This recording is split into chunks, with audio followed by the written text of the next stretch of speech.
Well, today on Rebuilders, we have a special episode. What are we going to be doing today?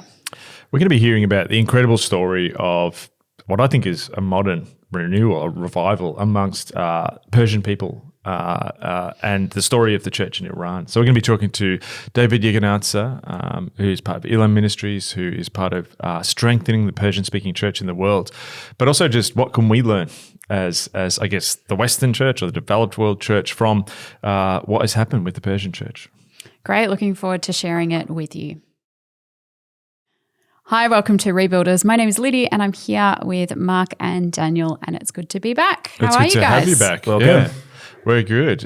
We shared, I think, last time that you'd been on your break. We didn't want to reveal your location. I think we just said the Northern Hemisphere because we didn't want you mobbed by pastry-crazed, fans of Rebuilders. But how was your trip? Yeah.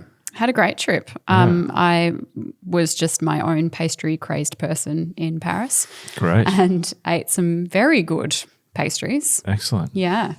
And also spent some time in London and Scotland, spent some time in Belfast. Yeah. Hello to some new friends that I met there. Belfast and Ireland in general as well. Yeah. Did you meet some listeners? I did meet some listeners. Were they stoked to meet you? Yeah, I think so. Yeah, Great. it was great to meet them. How is Emmanuel Macron? Quick question. What, apart from croissants, what other French or Parisian pastries exist? Escargot? Yeah, there are escargot. Oh, we didn't have any escargot when we were there. Isn't that snails? Well, Yes, there's one but that's like... there's a pastry Oh, the that's pastry. called Yeah. It's got escargot little as well. sultanas or something in Yes. it? Yeah. Okay. I had this excellent one from this place that was like a choc banana pastry. Oh, it was very delicious. But you can't really go past a plain croissant with butter and jam. Yeah. True. Is it different? Like, do the croissants taste different from France or France? Different to what I've France? experienced before. An Aussie croissant? Did your croissant in France taste good? It did taste good, and I wouldn't say so, no, but they were just Great. very good. Cool. So we don't need to go. Yeah. Well, you've just vicariously lived through the experience. Yeah. Well, in terms of like, I don't need to go to there for a pastry or for a croissant. I can just enjoy them here in Australia. Yeah. Yeah. Great. Yeah. Cool. Thanks. You're welcome. I went all the way over there to confirm to you that you don't need to go anywhere. Yeah.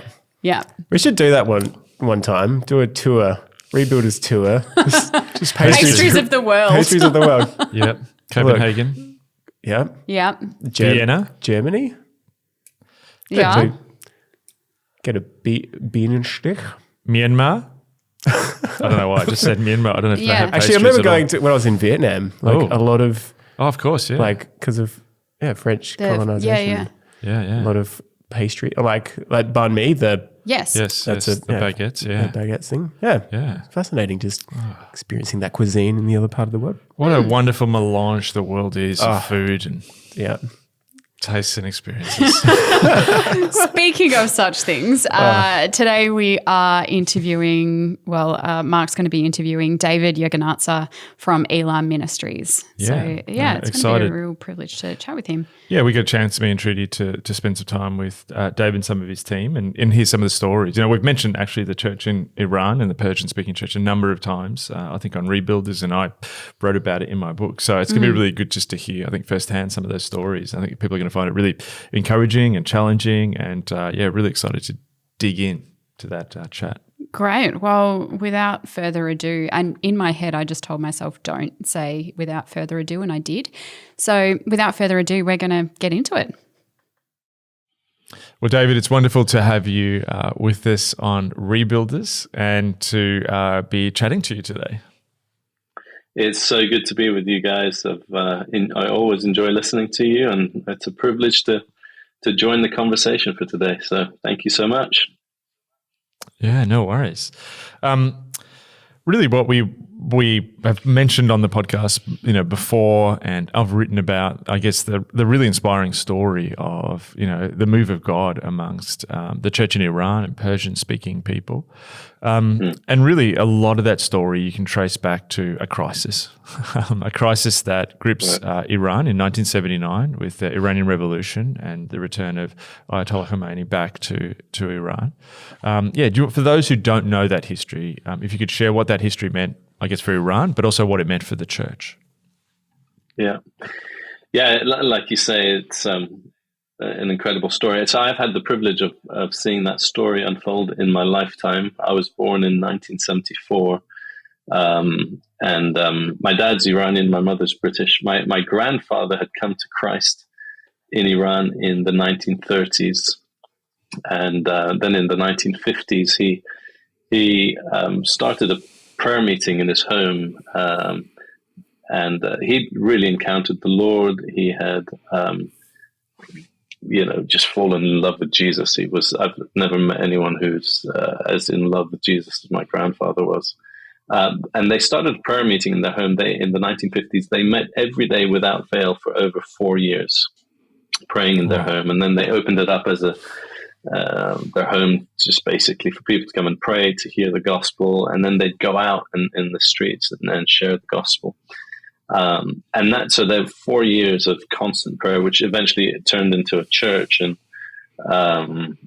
different ministries, different people came to Christ in those meetings, and they went on to different things. But what's interesting is that for years, though they had that prayer, and that was the 50s, they didn't see massive growth.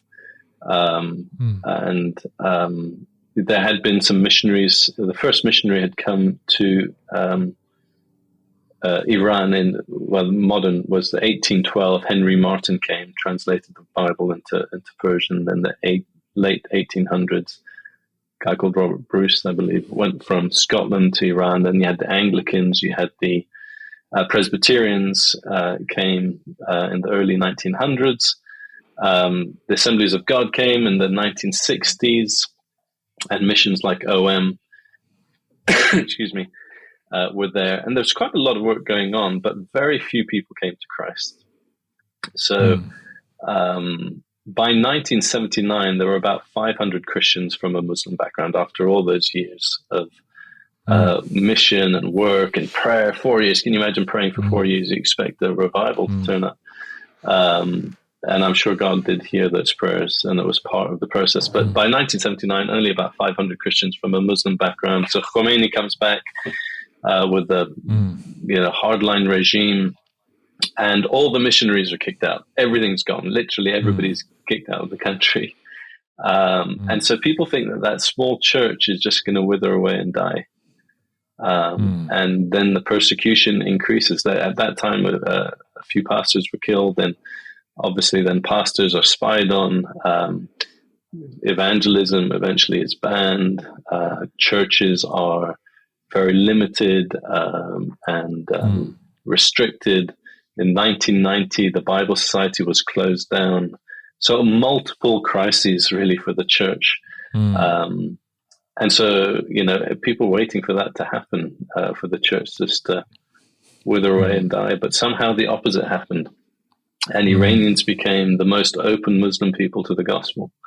There was hunger. There was, just a deep hunger for it that began to grow. And then the courage of the church. So you had these two things come together. One was the reality that the Iranians faced. They began to see the true face of their religion, their government, their system. They began to see there just was a new hunger that wasn't there before 1979. So the crisis wasn't just a crisis for the church. It was actually a crisis for the people. And I think that's something very important for us to remember. We think the church is just going through a crisis in the West. The whole world is going through a crisis. So everybody's facing some kind of crisis. And so for Iran, the crisis was for the people saying, what is true? What's reality? Where do I find hope? And then on the other hand, you had the church, even though it was tiny, And you've used the word remnant many times, I know, in your podcast, but there was this remnant of people who believed in Jesus, who loved Jesus, and thought, okay, we're going to go for it, and they, with conviction, did what they could. They preached the gospel, they shared their faith. And so remarkably, this tiny, withering, small church began to flourish. And today, many people say it's one of the fastest growing, possibly the fastest growing church in the world. Whatever the story is, I can tell you that every single day, all across Iran, people are coming to Christ. Just in remarkable ways, beautiful testimonies as people share their faith. They come across the gospel online or on TV.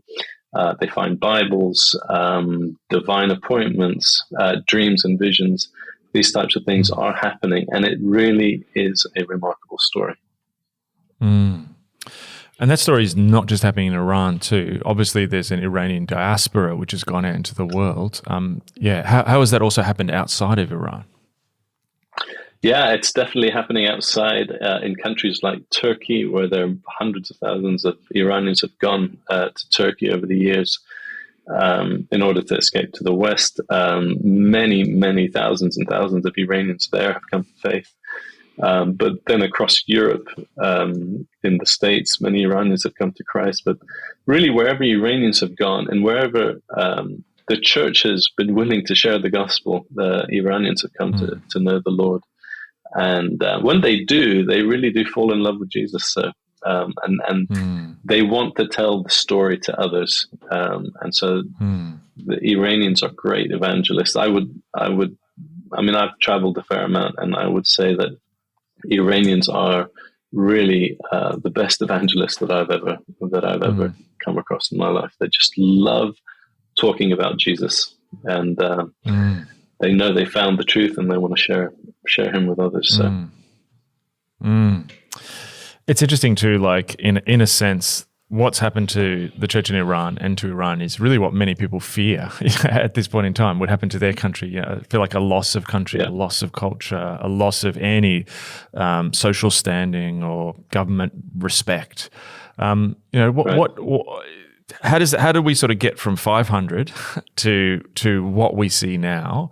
All across the world and in Iran. How does that process happen? Slowly, in one sense, but then suddenly picks up. The early years, I remember. So my grandfather, I talked to my grandfather. My father ended up in ministry as well. He was with the Bible societies in the 1970s and the early 80s. But then, as the revolution went by, after the revolution, as the years went by, he and his friends from Iran began to see this new openness, just sort of first fruits, first shoots, tiny shoots coming through the dry ground. And they thought, okay, we need to do something here. I remember in those days, if one Iranian came to Christ, it was a big celebration, One other Iranians come to Christ, they'd send a fax to each other saying, so here's a fax coming through. One person has come through. Some of the listeners don't know what a fax is. You can look it up online. But they thought, okay, well, what can we do? And so I remember from ministry I served with the Zeelam, it started in our home. I thought, okay, we'll train a few leaders to take the gospel, and started with 6 people came from Iran and studied in our home. Basically, I lost my bedroom for 6 months. And so when I say slowly, and it starts with small things, and then the rest is God's faithfulness. But basically what's happened is we've been able to train leaders and give them the vision to share the gospel. Then there's also been a huge emphasis on evangelism right throughout the church. And we'll talk about some of these things later, I think. But it happens as the church engages in what it can. Of course, we've done a lot of Bible distribution, so scriptures have played a huge part. So I would say the church has grown through courageous leaders who've been trained and sent out. It's grown through the distribution of the Word of God. It's grown through broadcasting the gospel on TV, the internet, and then it's happened word of mouth, organically as Christians have shared their faith with others. And I think a key thing here for the Muslim world is traditionally, historically, in the Muslim world, when one person would come to faith, they were cut off from their family, from their community, and that really has changed in Iran over the years, increasingly so. But even earlier on, because people were so disillusioned with Islam, when one of their family members came to Christ and told them about it, they weren't cut off. Sometimes they were cut off, but it's just the trend has gone away from that. And so now, and it's been many years now, that when one person comes to faith, we expect other members of their family to come to faith. And so it's grown through families, it's grown through networks. And then, of course, the other key thing has been refugees coming to faith outside the country, sharing the gospel with their friends and family. So one of the things we do is just encourage that wherever Iranians are in the world, if they've come to faith, I believe they can start a small group back in Iran. That's a very possible thing, because they can just call their friends, their relatives, tell them the gospel and help them find Jesus.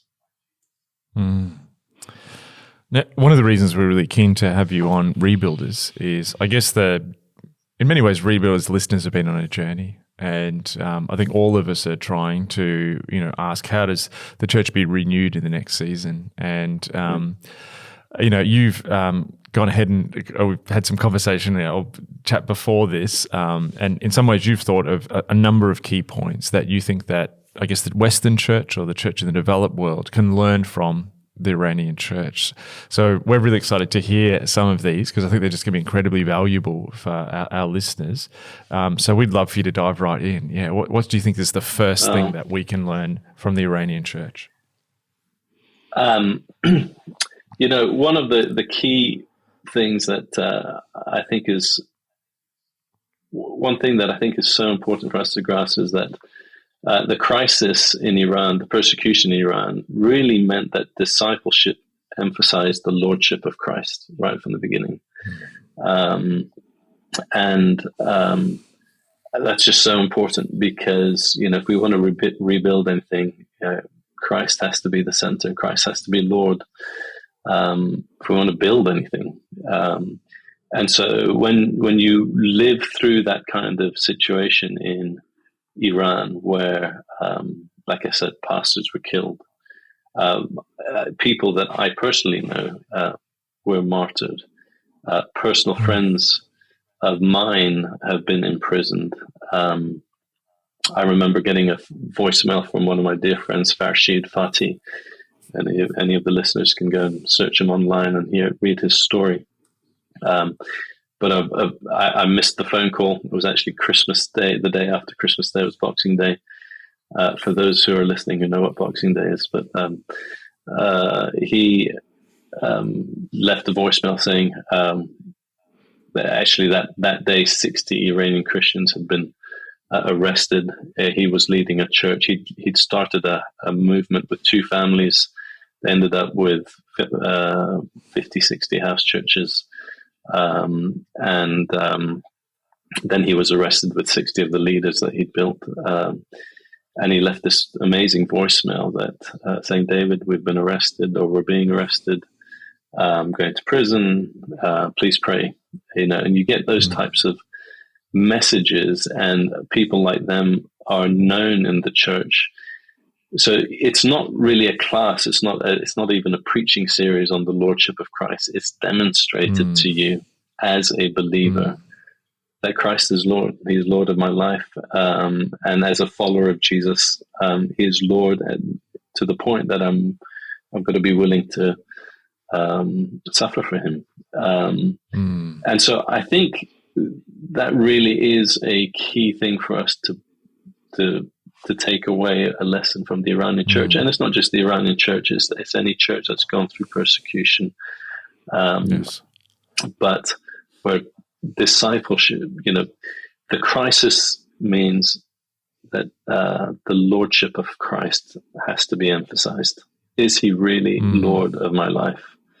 And I think that's the heart of being able to build something. Oh, that's so challenging to a Western world built on individualism and autonomy of self. And but I think that's just it's so right. It's absolute key to discipleship, which is often forgotten for us. What would be your second point for us to learn from? So the second thing I thought about was, the way that the persecution happened, and the way that the crisis that the church faced, which meant that it basically couldn't meet together, meant that mission had to be done from the margins.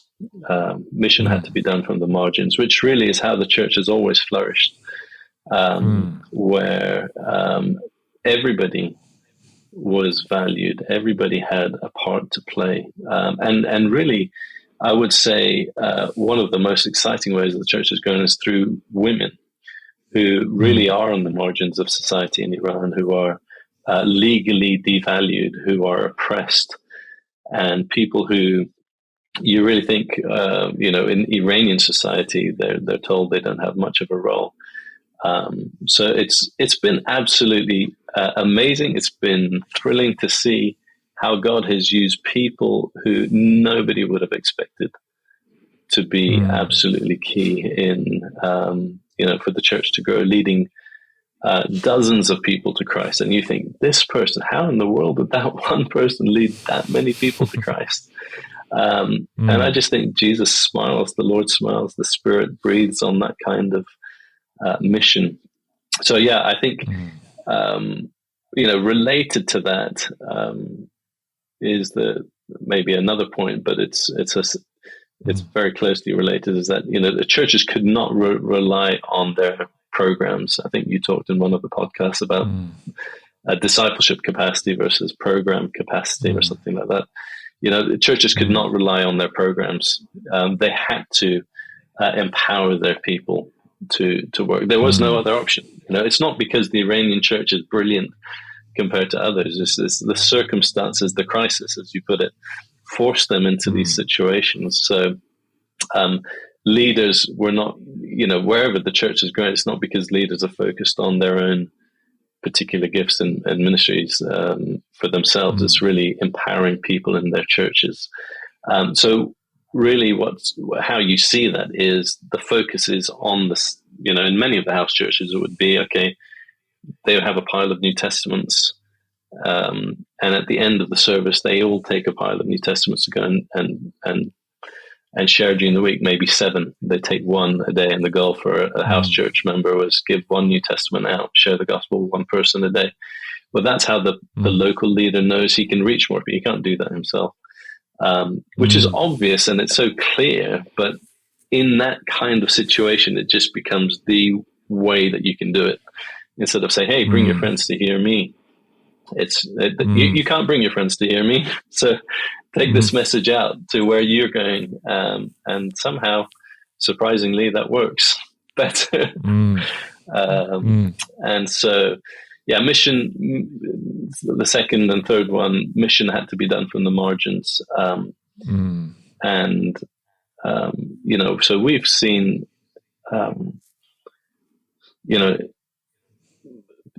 people really on the fringes of society have great impact. And I could tell 1 or 2 stories, Mark, but they usually take quite a bit of time. But and then the capacity one, the program capacity. It's almost as you're talking, it made me think that almost discipleship is the program. It's right. It's like Absolutely. what you're saying is like, you don't need a program to do discipleship. You just need to do discipleship, and also too, it cuts across.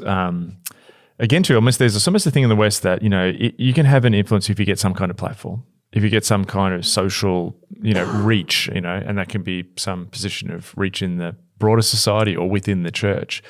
But really what you're saying is it's almost impossible to have a celebrity, Christian with this big platform who can, reach all these people come and listen to, because probably that person's a target for the security services, or they're just unable to do it that way. But yeah, it's so weird because it's so countercultural to what the church in the West often does, but also just so obviously New Testament as you share. It's like, oh, of course.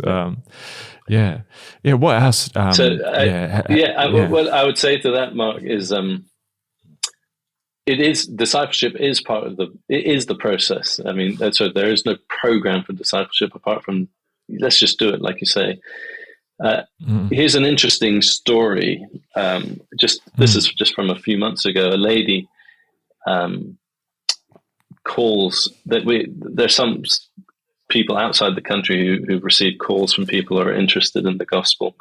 So this lady who's in a third country receives a call from a lady in Iran saying, "I found a New Testament. Your number was here. Please, can you guide me?" Whatever. So eventually, she leads her to Christ, and then she actually starts to disciple her. And then a few weeks later, this lady says, "Do you want to know how I found the New Testament?" And she says, "Sure." And so she says, "I'm a handbag thief. I'm a single mother, 3 kids, wow. No one to provide. I've been stealing 6 or 7 handbags a day. I stole one handbag. There was no money, but there was this New Testament. So I started to read it." Wow. And she says, so she's being discipled. She said, "I've only stolen 1 handbag since I came to Christ." So that's progress. But yes. So here's what's interesting. Our immediate thought here is that woman could be a church planter. And so the excitement of the church and the person discipling this person isn't, "Oh, okay, she's the handbag thief, and hopefully she'll be a good person and we'll teach her to do the right things." It's, Jesus has rescued this woman. If we help her to be an evangelist, if we help her to follow Jesus as his disciple, she can reach people nobody else can reach. So that's the mentality that people have, and that's the mission from the margin. Here's a woman on the margins, but the thought has to be she is we've got another one to our to attend our meetings. That's not what the church should be interested in. It's Jesus has rescued this woman. He's got a plan for her. He can use her in ways that nobody else, that in places or to people nobody else can reach. So the way that we work with her, the way we disciple her, the way that we motivate her. So evangelism comes earlier. The fourth one was evangelism comes earlier in the process of discipleship because you believe that they have a role to play. So you don't say, "Oh, well, let's see how she does for a year," and then say if she's a good Christian and she stops stealing handbags, then maybe God can use her. We say, "Hey, Jesus has rescued you. Go and tell people right away." And so that's how the church grows. So was she being discipled by someone in another country on the phone? She was being discipled. Yeah. And that's what I found. So when the pandemic happened, I remember, so many people were lamenting they were unable to meet, and pastors felt like they'd lost their, ability to lead and direct and I guess control the environment. But I remember thinking of the Iranian church and that how the Iranian church had to activate, had to operate. So in a sense, it's a very different attitude to seeing these tools of technology. It's not even seeing them as a limitation as much as it is, because it's interesting. One of the things that also happened when people went online during the pandemic, there was a sense, this is going to be entertainment for people. They can just pick what church to watch. But it's almost the same tools, but it's being used in a very different way. It's a real discipleship emphasis combined with the technology. Yeah, it's fascinating. Yeah, you're right. I think the difference that I've seen over the last, or since the pandemic started, the use of technology in the Iranian church and other parts of the world is technology has been used in a much more significant way for discipleship in the Iranian context than in the West. In the West, it's been mainly for broadcasting, and we do some broadcasting as well. But and I think it's this difference in mentality that it's program capacity. We've got a program, we need to broadcast it. But in the Iranian church, possibly it's more we've got people that need to be discipled. How do we disciple them using technology? And so you've got a slightly different use and emphasis there. I think another thing that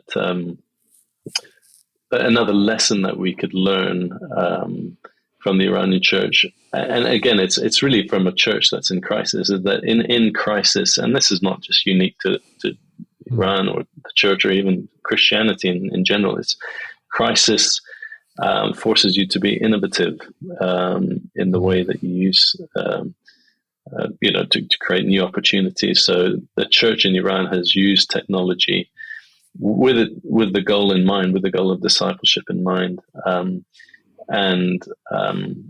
So it's certainly possible to use technology in really creative and useful ways. I actually discipled somebody in Iran myself during the pandemic, and that year was the most thrilling thing that I did. It was just wonderful to see this new believer that I was connected with and take him through a journey. And I can tell you about the discipleship process that we use, which has been really, really effective. But it was just beautiful to see how he, from day one, just all online. The first day he just received his first Bible. I'm saying turn to John chapter whatever, and he's looking at the index page. He said, page 1000 whatever. And by the end of the process, he was asking me questions about Job and Isaiah and all kinds of things, and it was just brilliant to see his growth. And he had shared the gospel. This new believer had shared the gospel with about 100 people. I think about 12 people had come to faith. And this was all in a period of 4 or 5 months because there was an intentional discipleship. And right from the beginning, evangelism comes early in the discipleship process and say, hey, you can share the gospel with others. And he's like, me? Yeah, just go and tell them I've met Jesus. And he did. And people came to faith. So. Well, that's incredible. It's almost, I suppose, if you've got a discipleship focus as a church, you're going to replicate that whether you're online or in person. And if you've got a program, event-based mentality, you're going to replicate that online or in person. Do you have anything else for us of those points?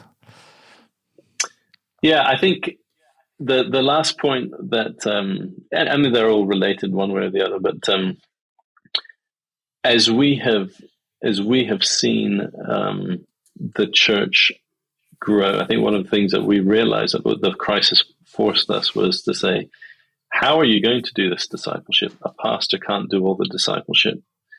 How do you mobilize the whole church to do discipleship? How do you mobilize every believer? So when you come to the conviction that actually it's the mission of the church is to make disciples, and that every believer is called to be a disciple maker, not just the pastor. So I think one of the journeys that we've been through is how do you actually mobilize the whole church? And that's been a goal.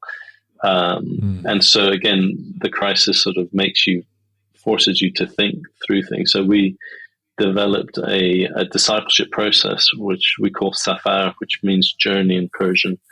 And it's really was designed to make it clear for one believer to know how to disciple another believer.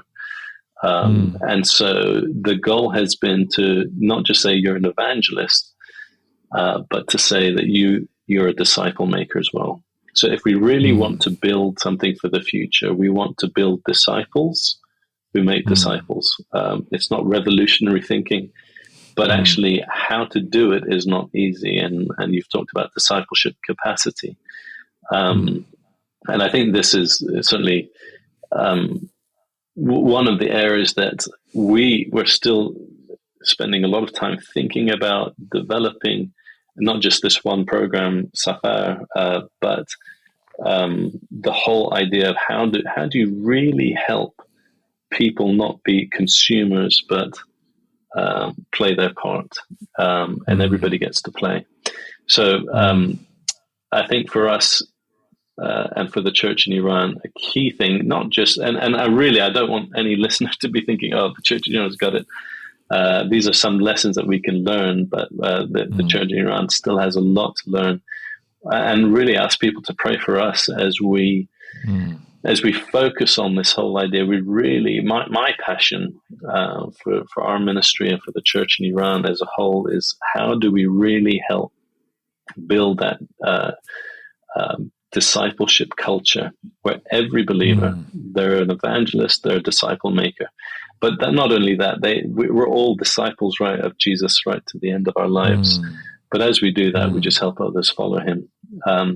So we've used this tool called Safar, and it's a simple 30-step journey where which guides two people, one-to-one discipleship. So people can follow a process of helping somebody else learn what it means to be a disciple of Jesus, to put into practice what he says by doing. You're talking about not just the program, but actually doing. So you actually go and do evangelism, you actually go and serve, you actually go and do these things together.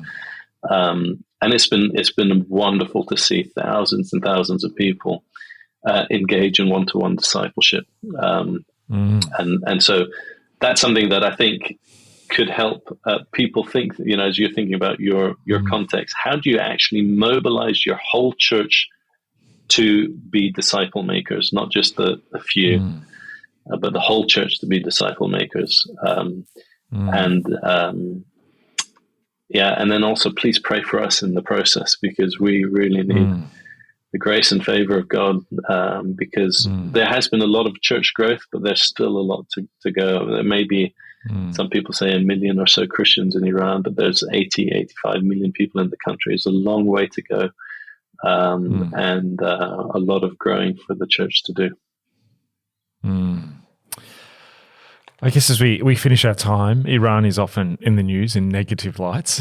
Even just look at the news today, and even there's a number of people who come from Persian ethnic groups in places like Afghanistan, which is also in the news for negative reasons often. But hearing these stories is a different story. They're good news stories of what God is doing. So alongside praying, how can those who are listening, who have been moved by what we've heard today, how can they support what you're doing through Elam Ministries? How can they support the church amongst Persian people in the world? Thank you so much. Yeah, please do pray. I mean, you can check us out on elam.com, elam.com. If you have Persian speaking friends that you want to introduce to Christian material, Christian content, there's kalame.com, which is our Persian Christian website, which basically means the word.com. Kalame is KALAMEH.com. So, just send a link to that to any Iranian friends that you have. There's one of the key things we do is send Bibles into the country, so and scriptures, and make those available. So people, if they wanted to support something, that would probably be an easy one for them to look into. You can check that out on the website. If you really want to learn more, we have another thing is that we have a prayer guide. It's called Iran 30. You can get that online, or just we send one to you. It's a very simple prayer guide for Iran. If you read and pray through that, you'll pray effectively, and you'll also learn a lot. But the other thing is, I'd encourage you to check out that discipleship process if you want. It's actually available in English as well. So you just go to the website, click start here, and it's you can start. So it's safar.org, SAFAR.org. But yeah, we really would value prayer, people standing with us with in whatever way God calls them to. Well, we'll put those resources and URLs in our subscriber email chats. So if people want to join our subscriber email chats, what do they do, Daniel? They can go to rebuilders.co And subscribe there. Yeah. And we'll put that information. Am I allowed to promote another podcast? Of course. Depends which one it is. So of course you can. Of course you can. Yeah. So our podcast is called Jesus Speaks Farsi. And they're just, if you're interested in the stories, anybody wants to hear more of the stories, then brilliant. I mean, like Farshid, who I mentioned was in prison. He's one of it was the first couple of interviews with him, and they're absolutely brilliant. I knew the story myself, and I was riveted. So yeah, they're really, really excellent podcasts that our team puts together. So people can look that up. Jesus Speaks Farsi on any podcast platform. We'll definitely put that also in the notes. Thank you so much, David. It's been so inspiring and wise, and I just know that our Rebuilders audience is just going to really be encouraged by this, and I hope it encourages them, but also hope it encourages them to pray for the church in Iran, in the Persian-speaking world, and we just want to cheer you on with what you're doing. It's quite an incredible ministry. That every time I've interacted with you and hear the stories, I come away so encouraged. Thank you for all you're doing and your team's doing. And thank you for what you're doing. We love the podcast, and we're certainly learning from you guys as well. And just one last word to listeners: go for it. Don't be believe what this podcast is telling you, that there's God's going to do something great. Crisis. I believe your phrase there, that crisis precedes renewal. And we've seen it. We've seen it happen in Iran, and I believe we'll see it in many other parts of the world. So go for it. Oh, man. Great way to end. Thank you so much, David. Thank you.